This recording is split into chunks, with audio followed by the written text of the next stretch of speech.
I'd like to start by asking for a show of hands. How many people in this room admire innovators? Excellent. And how many people in this room admire DC policymakers? Okay, that's about what I thought. Here in America, we place great value on innovators, on people who make things. For the last several years, I worked for the Obama administration and at the White House. And I made things too. I was a policymaker. Now I know what you're thinking. A lot of people, including many in this room, think that policymakers and innovators have nothing in common with each other. But on a certain level, policy is not that different from software. Think about software for a second. Software is a set of instructions for the computer. We don't see those instructions. We just see the end result when our computer does things for us. In the same way, policy is a set of instructions for all of us as we live our daily lives. When it's well designed, we don't see it. But like software, there are always a few bugs to work out. Now, my family likes to joke that I've always been a policymaker. I'm the older sister of two wonderful younger brothers. And when we were younger, my younger brothers liked to drive our household to anarchy. They, of course, would say the same about me. But boys will be boys, so I took action. And at the wise old age of 8 years old, I designed a Magna Carta for the Ellman household. And yes, this is the original document. Fines for wild behavior. And not taking out the garbage cans. And hitting and pinching. And saying bad words such as stupid and dummy and private parts were apparently my way of trying to create a peaceful home. Now, just like I was trying to incentivize my brothers to keep the peace, society has its own ways of encouraging all of us to balance personal freedoms with considerations like safety and order and fairness. On that continuum, policy falls somewhere between a law and a nice thing to do. A policymaker's role is to take a set of broad beliefs and find a way to make those principles a reality. For the last year, I worked for the federal government to craft policy that would govern the use of drones here in the United States. Now, when I first started working for President Obama, almost 8 years ago now, drones were but a blip on the radar. Now, they are everywhere. And now, the policy making to govern their use is happening. In policy speak, drones are known as unmanned aircraft systems, or unmanned aerial vehicles. They are remotely piloted and can refer to anything from model aircraft that kids play with at the park, to tools of industry, or even, as we hear about a lot in the news these days, tools of war. My work focused only on drones being flown here in the United States. And I've since left the federal government for McKenna, Long & Aldrich, a law firm dedicated to these same issues. So what's the potential for drones in our country? They're already being used to enhance public safety efforts. And in commercial areas, from filmmaking to package delivery to assisting farmers to industrial uses, and to everything in between. Drones have the potential to change the world that we live in. And by the way, today we're talking about drones, but yesterday we were talking about airplanes. And tomorrow we could be talking flying cars. Think about the smartphone revolution since the first BlackBerry. This is just the beginning. So let's talk about drones fever. I am a proud University of Michigan alum. and I grew up going to Michigan football games every Saturday with my family as a kid. A few months ago, the university celebrated the 100th anniversary celebration of its aeronautics department, the oldest college program of its kind in the country. I was invited to attend the event and so excited. Before the game, the school planned to fly vintage warplanes overhead to symbolize the past, and to bring out the game ball with a drone to symbolize the future. SkySpecs, a drones technology company with close connections to my alma mater, had been planning this event for months. Everyone was so excited, and I was thrilled to be there. The plan was for the game ball to come out like this.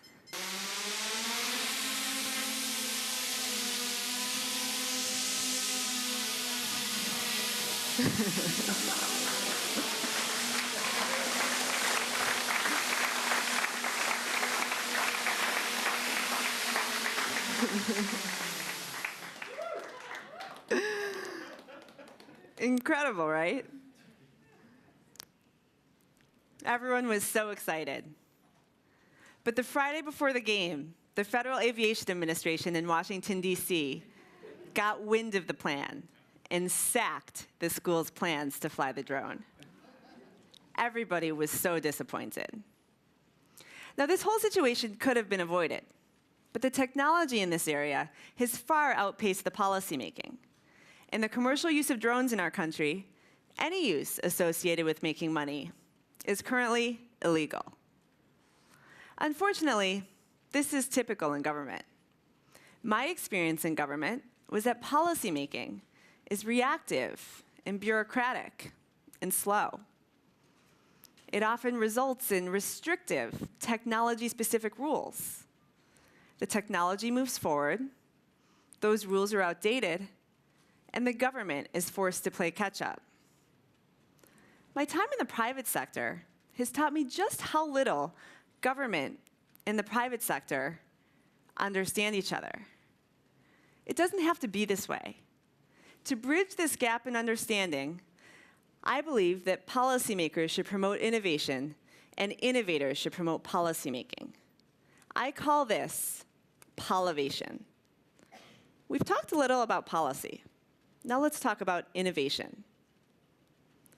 Innovation means to make new. We now trumpet innovation as clearly a great thing, but this hasn't actually always been the case. At one time, innovation was thought to prioritize money over morals, to emphasize can we, without asking, should we? Over time, with advances in fields like medicine and transportation that changed our daily lives, we began to champion it. On the one hand, our federal government has embraced innovation wholeheartedly. We now have visionaries across government tasked with moving government forward and promoting innovation. But on the other hand, when it comes to crafting rules that would govern the outside world, the government lags behind the private sector. Now, this isn't true around the world. Let's go back to drones. In Japan, 85% of crop dusting is done with drones. Google and Amazon have had to test their drones for use in other countries, like Australia and Canada. In England, Domino's has even delivered a hot pizza using a drone. The world is figuring it out more quickly than we are. I think we can do better here in America. And Polivation is key to this. Polivation is based on a few assumptions. The first assumption is that innovation is critical to economic growth. If we don't make new products or figure out better ways of doing things, we won't grow. The second assumption is that new innovation, sometimes new technology, is feared. Sometimes this is because the new technology disrupts the status quo. Think of Uber taking on taxi drivers, or Netflix taking out Blockbuster Video. Other times, this is because the new technology is just so different that it scares us. When the elevator was first invented, the idea of trusting a box to take us up and down between floors of a building frightened us. They were referred to as cages on wires at the time in the press. When the Postal Service was first established, we worried about strangers reading our mail. Computers came with pronouncements that these would lead to the end of society as we know it. Now, Polivation's final assumption is that only government can provide the rules of the road that allow innovation to thrive while protecting the public's interest. Now, we talked earlier about how policymaking is reactive and slow and results in restrictive technology-specific rules that are soon outdated. It doesn't have to be this way. Here are the principles of Polivation. First, general rules of the road work better than technology-specific policies, since technology moves so quickly. Early rules are better than no rules, so that companies can innovate with a degree of certainty, while policymakers can make rules based on real and practical experience. And finally, where the costs and benefits of a policy option are equal, policymakers should favor innovation. Note that Polivation is policymaking and innovation in the same word at the same time. They go hand in hand by necessity. So let's apply these principles to a video of a drone flying above a beach. If you're one of these beachgoers, beautiful day, beautiful beach, what are you worried about? You're worried about your safety. You're worried about whether the drone can avoid people and structures on the grounds. You're worried about your privacy. How do we know who is watching us? You're worried about whose drone it is. You're worried about whether the pilot has the skills to fly it. You're worried about whether the drone can avoid other aircraft or other drones. Now, these are all common sense concerns that all of us would share, but they're not actually unique to drones. Drones are just a platform for a camera or other technology. Yes, they may endanger the public, but so do helicopters, and to a much larger extent. And sure, they may someday be capable of persistent surveillance, but so are pole cameras and satellites. That's why we need general rules that apply to all platforms, not just drones, so we can make good use of new technologies in a way that builds the public's trust. And by the way, just because we think it might crash into us doesn't mean that it will. These days, there is very sophisticated crash avoidance technology. This drone is going to attempt to crash into me right now.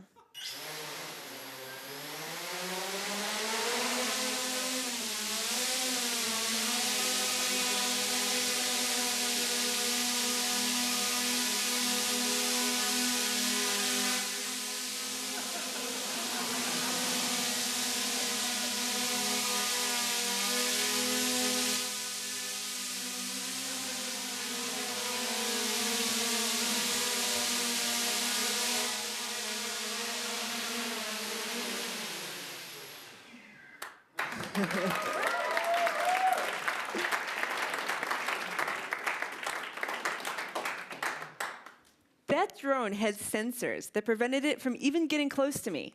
And as soon as I stuck out my hand, it moved in the opposite direction. What if we required this type of technology in all drones sold on the market? Just like cars need to have turn signals. This is what happens when engineers and lawyers sit at the same table.